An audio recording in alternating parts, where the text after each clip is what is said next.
Knox County Metro Health Department. The 6 metro areas are separate jurisdictions from the state health department. We are partners and we work closely and have great relationships, but she is the city health official, the county health official for Knoxville and Knox County. And so if Dr. Buchanan identifies a case, then she can report that. We've seen that over the weekend in Memphis Shelby and in Nashville Davidson. And so right now, you will start to see grand division going forward.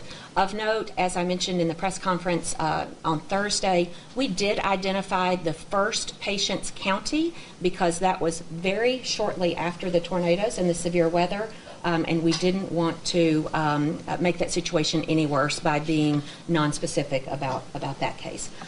So also, while we're talking about reporting, starting tomorrow, you will see a live update on our website every day at 2 p.m. to update the case count. Not only is that important for flow of information, but as we start testing in the community through commercialized testing, these conditions are reportable to the state, but we may not have real-time results up to the minute because we're not running the actual test. So we will batch those results and post them on our website every day at 2 p.m. I'll ask my colleagues to fill in any gaps on the testing or case reporting. The final thing I had on my agenda that I want you to be aware of are our efforts for specialized plans.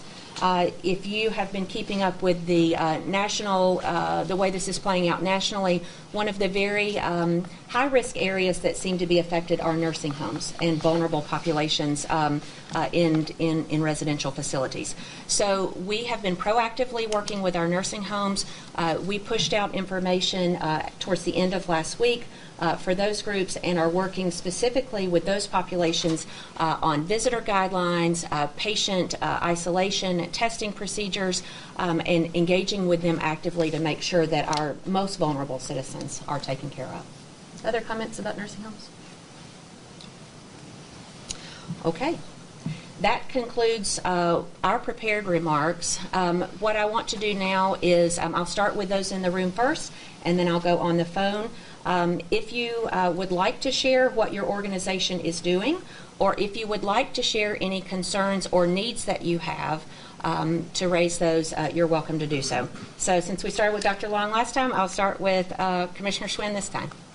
So I think first and foremost, the only thing I want to say is that we've been very appreciative of the partnership and getting information out so quickly to schools. I think certainly parents with young children and children in our schools absolutely want that level of information, and so that's been really helpful for us to push out to schools across the state. And then I think we've also been trying to help support some of the kind of best practices that we would want to see, that we would see in any kind of food prevention as well. So that has been incredibly helpful, and I think we will continue to do that. What will continue to also be helpful is as you're pushing out information, making sure that as we're trying to craft that in a way that is user-friendly for our K-12s, making sure that we have that level of review and make sure we're putting out accurate information. So appreciate the partnership on that. Thank you, Commissioner Schwinn. I don't necessarily want to go down the road, but you're up next, Mike. Yeah, absolutely. Echo the Commissioner. Greatly appreciate for the department for when it become daily communications. Higher education's primary concern is we have a significant study abroad program that is currently in flux. We are focused first and foremost on getting students home from level 3 countries. Second, we're of course leaning forward to determine about pending study abroads. The majority of our institutions have canceled all study abroad in the foreseeable future. Second, we're focused on communicating with our student health centers. As you know, our campuses, all of our university campuses have their own medical staff, and ensuring that they have the right clinical guidance from the department has been very important. And then finally, our campuses are small towns, and ensuring that all of our presidents are carrying out the appropriate level of emergency preparedness, whether it's a tabletop exercise or implementing all the guidance we're receiving from the department, is probably our third aim. We are convening in communications with our presidents on a daily basis as driven by guidance we get from the department. Thank you. On behalf of the Tennessee Chamber, thank you all. This information has been very helpful. Tennessee Chamber, we've done a number of things in addition to establishing our own website that we can run across the state. We've sent that out to all of our local chambers, and local chambers then have connections in the communities, in the business community. So one of the things that they include on there are resources for employers.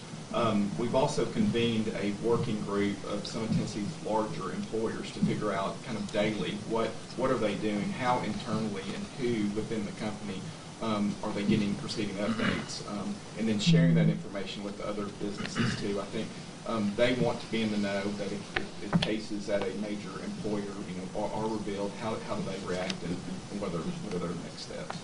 Thank you. Doug Krulin, Nashville Airport, represent the 5 air carrier airports in Tennessee. Our biggest challenge is we're all open 24 hours a day. We get people entering from all different counties, and so we're really focused on cleaning to make sure that the airport is clean, so we clean around the clock. We have contingency plans that we've worked with Metro Health and the state to implement in the event that somebody gets sick at the airport, and all of the hospitals have been very helpful for educating us on what we do. The majority of our police department is not only policemen but firefighters, but also EMTs, so that's your liaison to the passenger that would be turned over to public health from there. So our biggest concern would be supplies down the road. As everybody purchases supplies, how do we keep the supplies up that we need? And from hospitals, obviously, but if you're going to run 24 hours a day, you need supplies, so that's what we're working on. Yes, sir. Thank you. Dr. Sands. HCA Healthcare is a large provider working in multiple states, and we have 2 principal concerns. One is being able to maintain our mission and doing the best things for our patients, and the other is protecting our workforce and making sure that they're available to be meeting the needs of those patients. We're especially appreciative that the state is working hard to align guidance with the CDC guidance, which is changing frequently, as you've referenced. And it sounds like you're working hard to stay one step ahead of that guidance and know where it's going. We have found that it is really key when county and state and CDC guidance are in alignment. It allows us to give a much clearer message to our workforce in terms of what is the right thing that they can be doing to protect themselves and to be following the right guidance for our patients. We are also very interested in making sure that we are able to have care occur in the appropriate settings, and as you've referenced, we are going to see this to be largely an ambulatory disease, since the large population probably will not need hospitalization, but they are going to need care, and we need to be thinking through what are the alternative methods for providing care, alternative settings for care, so that our inpatient facilities can be really preserved for those that need that level of care. Thank you. I'll go to this side of the table. You're not obligated to share, but if you'd like to share, you're welcome to. Well, I'll go ahead and share. I mean, this feels like what we do every day at a very intense level. We're working with our community partners, hospitals, employers, the University of Tennessee, and many others to provide information for them as rapidly as we can, relying heavily on the Department of Health and the CDC for that information. We really appreciate the response by the Department of Health. One of our concerns that's come up is around supplies. Hand sanitizer, we're getting a lot of asks for how do we get hand sanitizer. And then our communities of faith are seeking guidance, and we don't have great guidance for them. They're employers, but they're different. So communities of faith is another thing that we need some guidance on. Thank you. So just with AARP, we are working to stay in communication and the preparedness at all levels, local, state, and national. Tomorrow we're having a national telephone town hall with our volunteers who are sort of our connections to communities, trying to be real clear about who is at risk and who is not. It's not all people over 50 or all people over 60, but the populations within that, and then just using URAL's guidance and the CDC guidance and moving forward with caution. We also are concerned at the limitation of the things that can keep us clean and safe. We partner very closely with the Department of Health, and are having weekly calls with hospitals to keep them up to speed on things. And I think obviously our needs are going to change over time. Probably the most immediate concern is that we don't see hospitals get overwhelmed with the worried well and the worried mildly ill. And so I think messaging to the general public about when you need to go to the hospital and when you need to be tested. I think is really important at this stage of the game. When it comes to the commercial testing, what we're hearing, and I think it's important that the public understand, is that while the labs are going to be prepared to run the test, they're not taking samples, so it's not like when you go to Western LabCorp and have your blood drawn. So that actual sampling is still going to be done by providers and primarily hospitals at this point. We just want to make sure that there's still clear messaging about who needs to be tested and when you need to go to the hospital or other healthcare provider to have it. That's good feedback. Thank you. We'll move to the phone now, and for simplicity's sake, I'll call a name, and if you have an update, that's great. And if not, you can pass, and that's no problem. We'll start at the top. Jeff Aiken with Farm Bureau. We are currently monitoring the situation to see if there's a need for us to perhaps cancel some meetings that would bring multiple people in from across the state. We have not made any decisions on those as of yet, and have canceled some travel for some of the employees already. Thank you.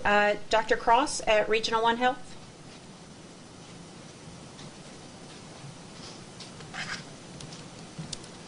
Mr. Lusk at FedEx.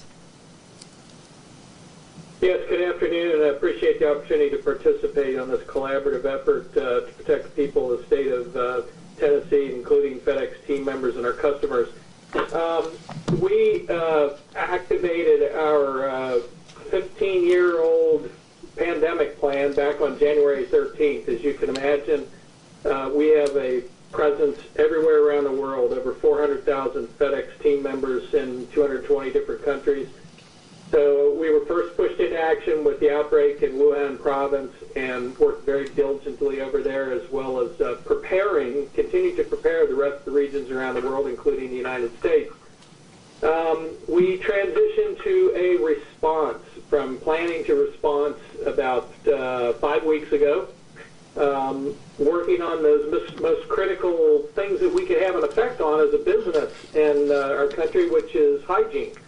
Following the strict guidance of the CDC and WHO, for the past 5 weeks, we have been building on muscle memory in our team members on the consistency of washing hands for 20 seconds, using hand sanitizers, Santa wipes in the workplace. But it doesn't stop there. We've also coached and educated on continuing those practices into our team members' homes and thus into the community to ensure a whole of community approach, if you will, in protecting the herd, if you will. We are continuing to work on those efforts and are responding not only within the state but across the country. We operated moved a federal medical station yesterday from Baltimore to Oakland to prepare for that cruise ship that docked there today. So we stand by to work collaboratively in the public-private sector partnership initiative and do whatever we can. Any questions? I do have one question. Something that came up on the radio today I thought was very interesting. Recommendation from CDC and WHO of individuals that have maintenance prescriptions to work through their physician, their primary care physician, and their dispensaries to secure more than a 30-day supply of maintenance medications. And I do have a question on how capable the dispensaries are and the insurance providers in pushing out their beyond the 30-day supply for their patients. So that's a question out there for the group. Thank you. That's a good question. I'll ask, since that's preparedness, I'll ask Dr. Dunn to respond. Well, I haven't seen the guidance about that particular aspect, but what I will say is that the message we've been pushing is also about personal preparedness. And we want people to be able to take care of their families and their loved ones.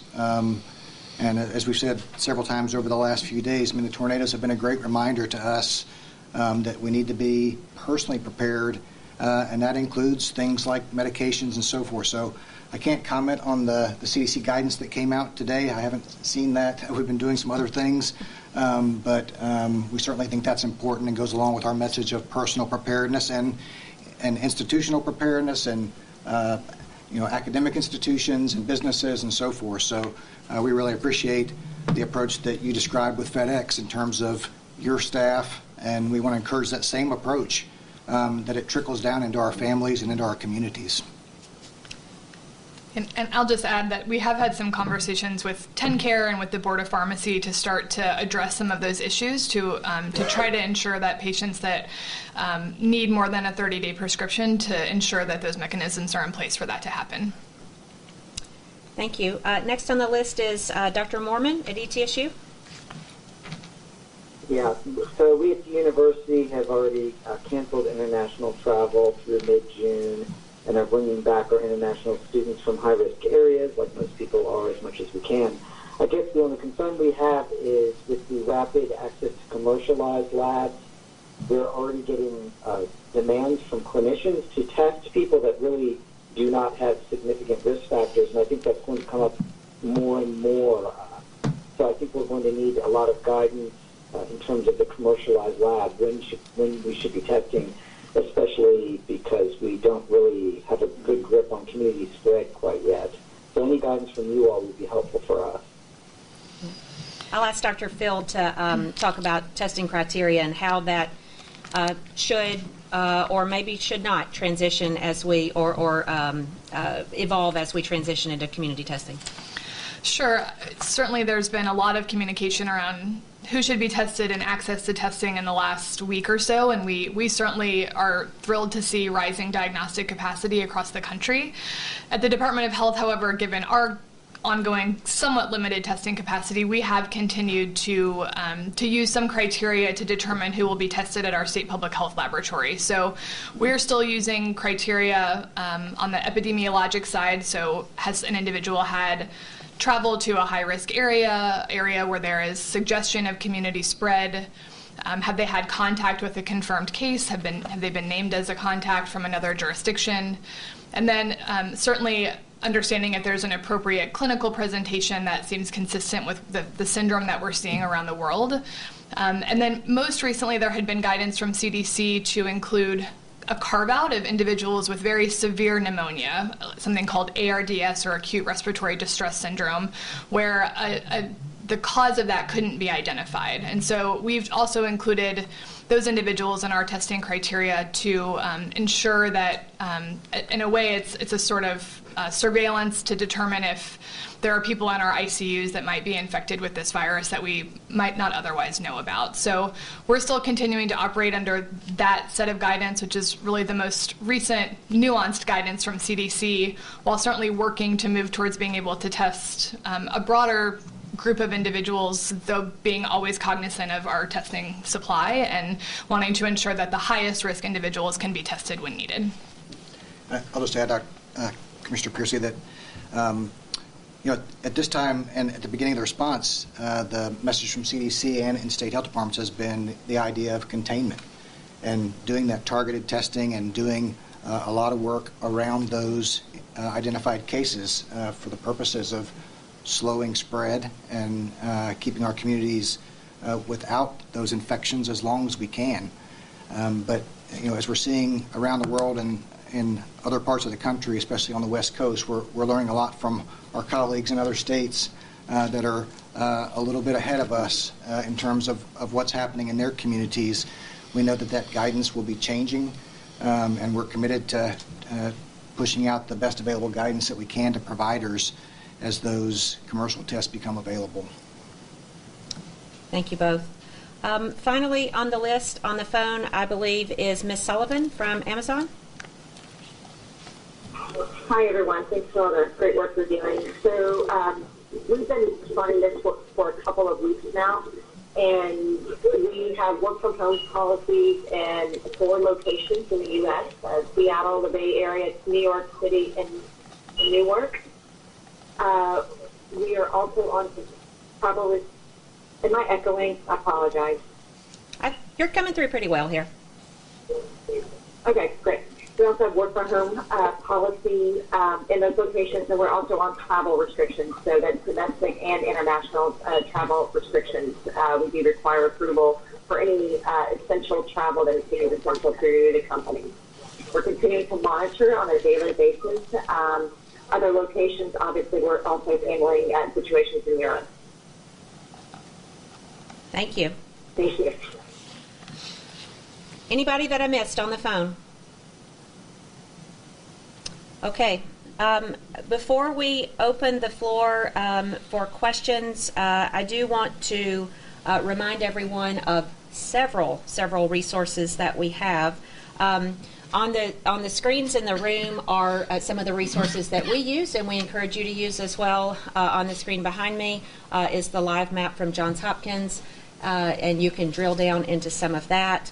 On the side screens is our website, and that is something that has a growing amount of information that I think that everyone in this room will find useful. There's a section for healthcare providers, there's a section for public, there's a section for tabs for employers, there are testing guidelines, there are interview guides. Please visit our website. It's tn.gov/health. And there's a banner bar on the home page that references coronavirus, and it will take you to the page that you see pulled up there. Also, embedded in our page is a link to the CDC, and as you have heard all of us say repeatedly, if you are going to get information on this, please seek a reputable source. The CDC and the World Health Organization, that's where we're getting our information, and we encourage you to do the same. Some other resources that some have been mentioned today and some have not. Dr. Dunn referenced HRTS, H-R-T-S, which is the Hospital Resource Tracking System. And for our hospital providers, they are all very engaged in that platform. That helps us keep a running tab on supplies and needs, as well as bed availability and many other healthcare operational resources. We also have an email address for providers and stakeholders that need advice, not general public or not general questions, but for example, for an employer or for a question about a gathering. That's covid19.info@tn.gov. Again, covid19.info@tn.gov. That is obviously an asynchronous communication and not for any type of emergency communication. None of our resources are for emergencies. I will remind everyone that in the event of an emergency or if someone is in distress, they need to call their provider or 911 as appropriate. We do have a 1-800 number that's found on our website that is operational from 10 to 10 every day. That is for the general public for ranging any kind of questions that they might need answered. We also have a listserv where we push out information at least on a weekly basis. If you want to join that listserv, you can email us at the email address already given. Those of you task force members are already on that listserv. As Dr. Long mentioned, we are having regular stakeholder calls with hospitals and healthcare providers. And if the need arises for other stakeholder groups to have industry-specific stakeholder calls, we're absolutely happy to entertain that. And then finally, the only thing I had left is a note that I will be in contact with you about our next meeting. As this plays out over the next few days, as we've seen over the weekend, this is evolving rapidly. And so the cadence of that meeting, of the next meeting, it is to be determined, and we'll get back with you on that pretty soon. So I will stop there. Anything else to add from my team? Now we'll open up the floor for questions for the TDH team only. And so please direct any of your questions to myself or my staff. Dr. Piercy, Brett Tillman, Tennessean. Can you tell us anything more about the suspected origins of the virus for the third case announced Sunday in Davidson County or the fourth case announced today in Middle Tennessee? Do you know if either one of those are now believed to be travel-related or community spread? You want to take? Sure. So the fourth case, I can just say that I know that investigation is ongoing, and I've not been privy to the details of the contact tracing that is happening. I'm looking at Dr. Dunn to see if he recalls the third case, because I don't want to misspeak. To be fair, to be honest, I don't want to confuse them, so we'll have to circle back with that information. Dr. Dunn? Yeah, well, the only thing I would add to what Dr. Phil said is that we're working really closely with our regional health department partners and the Metro Health Department partners.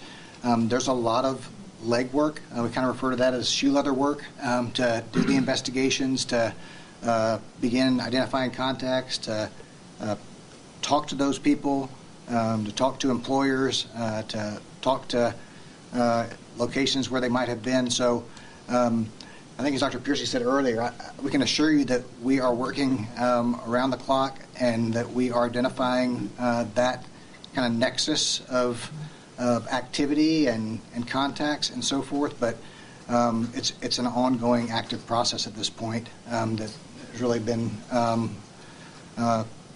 going for less than 48 hours. So we're working as fast as we can with our local partners. You referred to the hotline. Have you tried to call it lately? I just called it 442 2 minutes ago. 6 times I've called today, and it was a busy signal. I got through once at 12:29. How many people are working it, and what are you doing about the busy signal? So you bring up a fair question. We have had, as you can imagine, a very high call volume, and we just went live with the number on Thursday. And we're in the process of ramping that staffing up there. So we encourage people to continue calling. I understand that it is busy. We do have some overflow capacity in the email contact, as well as providers are answering lots of questions. And so if you can't get through to that line and you think you might be sick, we encourage you to call your provider. What is your advice to people who are going out? I mean, spring break coming up within the United States. Moving forward as the cases seem to continue to rise? Yeah, I think we would certainly encourage people to obviously consult the CDC travel website. CDC and the State Department have put together travel advisories for certain parts of the world, although that's more international locations. Regarding domestic travel, I think we're fortunate to have lots of information in the media releases and events like this in our partner states and jurisdictions around the country to share, the situation in those areas, and it's important that people be up to date and know information about where they would be traveling to determine if that trip is a good idea for them and their family. And as Ms. Kelly with AARP alluded to, I think also important, and CDC has released guidance to this effect in the last few days, certainly people that might be at higher risk for complications or severe outcomes from this disease, such as individuals that are older or have underlying health conditions or weakened immune systems, should certainly make sure to consult those sorts of sources before they make decisions about travel. I mean, is there a plan in place for these, elderly homes where, have you gone out to any of the rural areas to make sure they're up to speed so once it does? Yeah, so we've pushed out information through the Board of Health Licensure to every facility in the state to ensure that they have the appropriate guidance from CDC, as well as some signage about facility visitation, given the ongoing situation. And then we work very closely with our partners in the Metro and Regional Health Departments who have relationships with those facilities in their communities to make sure that they are providing the most up-to-date guidance and are available for questions or concerns should they arise. Do you know how many people have been deemed ineligible for testing?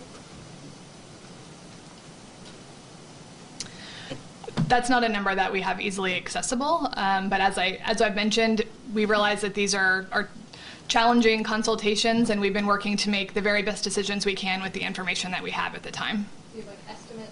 I don't. I apologize.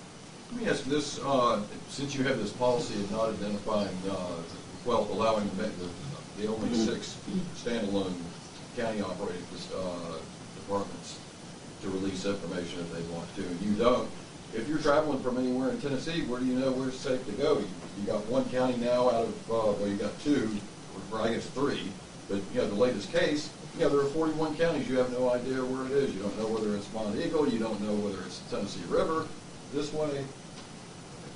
I mean, how are people supposed to know where they can go or not? We understand that concern, and we want to reassure everyone that the risk of to the general public is low.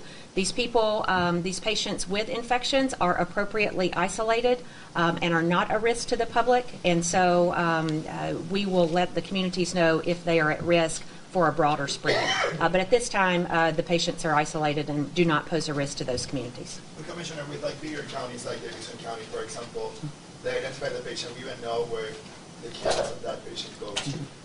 And that's a metropolitan county.